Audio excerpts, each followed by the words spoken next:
If Diablo 4 isn't really your cup of tea, here are some upcoming games to look forward to, beginning with Heroes of The Ashenwatch, a co-op-focused action RPG for up to 5 players, which is an interesting number, having the classic dark fantasy setting, but I suppose with a little bit of cel shading in the art style.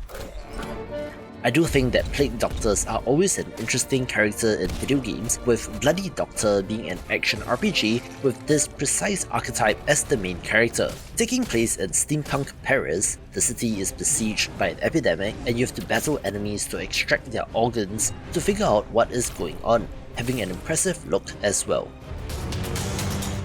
A great-looking grimdark action RPG is Battle of Darkness, one that is perhaps not the most excitingly named, but it befits the world that this developer has created. Notably, this developer talks about only having one main character, so there are no character classes to choose from, and it does have souls as a currency that you earn from defeating enemies, which is then used in upgrades and enhancements, but I don't believe it's a Souls-like title with stamina, and does have rather brutal-looking combat as well.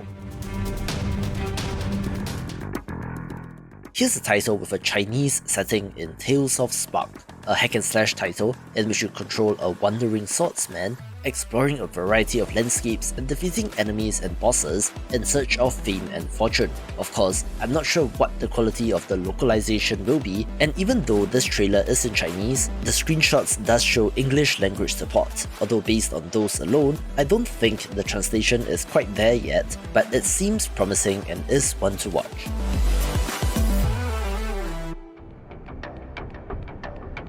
This one's for old school Diablo fans, since if you've played Diablo 1, I'm sure that Tower of Kalemonvo will look familiar, since it is very intentionally going for that aesthetic, down to how the enemies animate, as well as the entire UI of the game, and I definitely have to commend the effort in trying to replicate the look and feel of the classic. Funnily enough, you're attempting to climb said tower in this game as the mirror image of delving deeper and deeper beneath the cathedral in Diablo 1, and also has procedurally generated levels but is not a roguelite. It will have the loot treadmill that this genre is known for, but with some interesting differences such as a classless progression system in which if you do have the stats, you're free to equip any item. It's also a little stripped down in that there is no town to portal back to, so I wonder how they will deal with gold or inventory for that matter, but it's certainly a throwback title that stands out. Here's a pixel art indie game of interest in Into the Necrovale, one in which you play as a condemned criminal entering the realm of Necrovale, but were chosen by the All-Father with the mission of renewing the world by first destroying it. If you are more familiar with the Diablos and Path of Exiles of the world, do not be fooled by the pixel art, since we have had some great indie games like the Slawmancer and Chronicon which are excellent, so I'll give this the benefit of the doubt and has potential. I have covered Three Kingdoms Zhao in recent days on the channel since it was supposed to release on December 8th, but got delayed to January 2024, so lucky them I guess since it gets onto this list as well. This is a Chinese wuxia or martial arts themed action RPG set in the Three Kingdoms period, in which you play as one of the 5 tiger generals in Zhao on his various adventures. I have never read the Three Kingdoms novel in full, but apparently this will follow some of the events of the book, but will also be telling a new story about his youth. The action looks awesome with some flashy animations, with an interesting aspect being horseback combat, which, I'm not gonna lie, kind of looks like Dynasty Warrior in spots, but it's not a Musou game as far as I can tell, and leans more in the Diablo direction.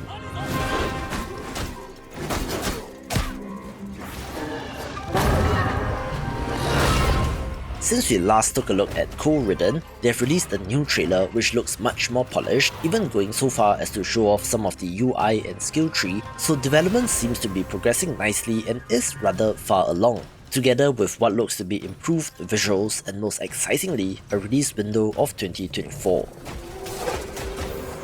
The gimmick of this game is the co-op focus, and that you can transform into enemies that you defeat, and even more interesting is that these two aspects can work together, with one player transforming into a dinosaur and another player being able to ride on it as a mount.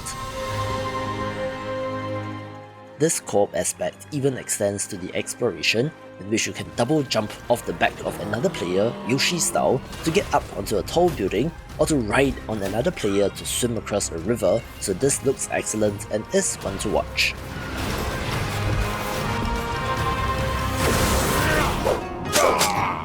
No, that is not a typo in the info box below, since Mortal Crux has a to be announced or TBA release date, but also comes to us from a developer named TBD, more on that later. So now that we've gotten that out of the way, this looks like an impressive action RPG with a huge amount of potential as well. This draws upon inspiration from the ARPGs of the 2000s, of Dark Alliance and Dark Souls, to Skyrim, Dragon's Dogma, The Witcher, Baldur's Gate, Diablo and more, mashing all of that together into an impressive medieval world. It is supposed to be non-linear and will have up to 4-player co-op with a day-night cycle, NPC schedules, weather and more. The developer has been extensively making and playtesting the game, with the craziest part being that it is from a solo developer, so colour me impressed and I wish them all the best. Speaking of throwbacks, I want to give a shout out to Gimle, the Broken Prophecy as well, one that has visual similarities to Diablo 2, in which this draws upon Norse mythology instead, so you're battling monsters inspired by those folktales and has a nemesis in what I believe is a necromancer of sorts. However, our protagonist is not just a meathead Viking, but has some sort of supernatural ability which allows him to use spells, which, surprise surprise, the antagonist is vulnerable to, so it is up to our hero to save the day, looking like a high potential title. Surprise, it's one throwback after another, since in a surprise move, Crate Entertainment, developer of Grim Dawn, announced a new DLC following Forgotten Gods from 2019, which is named Fangs of Astrakhan. We don't have new footage just yet, but this developer has kept the tradition of expansions alive, think Lord of Destruction, with their DLC drops being significant content additions, in which this has you exploring a snowy frozen area, adds a 10th mastery in the Berserker, and a whole bunch of other tweaks and features that I will not go into, with it being planned for 2024. This was a surprise move since they pivoted and currently have a Banish-like survival city builder in early access named Father's Frontier, which in an even bigger surprise has sold extremely well to the tune of more than 1 million copies sold, which is insane. But action RPG fans, more Grim Dawn is always good.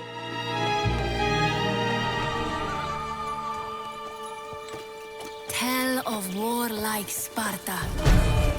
The throwback train continues since the developers of Grim Dawn were also the people that made Titan Quest under the banner of Iron Law Entertainment, and somehow Titan Quest 2 was announced this year, which has got me unreasonably excited since I loved the original back in the day. We only have a cinematic trailer, so I've used the available screenshots, which looks great and might be a return to form, although it is under the THQ Nordic umbrella, which itself is under the Embracer Group, so with massive layoffs being made there, I hope this game won't be cancelled. Newly revealed at the Game Awards is No Rest for the Wicked, the next game from Moon Studios, developer of the Ori Metroidvania games, and it's a grimdark action RPG that is claiming that it will reinvent the genre. It has the backdrop of warring factions and political intrigue, in which the king is dead and the crown passes on to his arrogant son, and there's also a plague sweeping across the land, and where you play as a mystical holy warrior with the mission to defeat the pestilence at any cost. However, the plight of the commoners and political struggle will pull you in every direction, and given how impressive this looks, has quickly shot up the hype charts.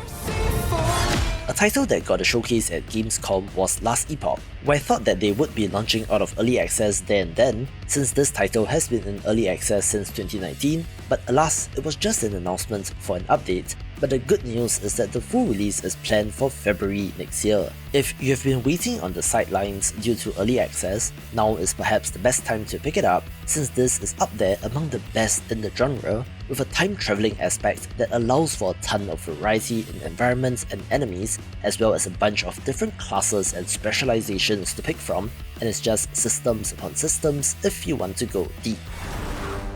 It has been a while since we last got an update on Path of Exile 2, but PC Gamer recently had a showcase and there was more. And this, technically on a more meta level, is a very interesting case study since the game is now a proper sequel and has a new 6-act campaign with 12 character classes, a new skill gem system, new items and a new endgame, where the plan is to continue to support and create expansions for both Path of Exile 1 and 2. However, both are free to play, and there are microtransactions in the form of stash tabs and extra character slots and cosmetics, with the purchases being shared across both games since the developers want the existing player base to play this as well, but never have I heard of a parallel tracked strategy as compared to rolling everyone into the new version, see Overwatch to Overwatch 2 or CSGO to CSGO 2, so it's a curiosity, but given how great the original Path of Exile is, I'm sure that this will be fantastic as well. If you want to see more upcoming third-person behind-the-back action RPGs, watch this video for more.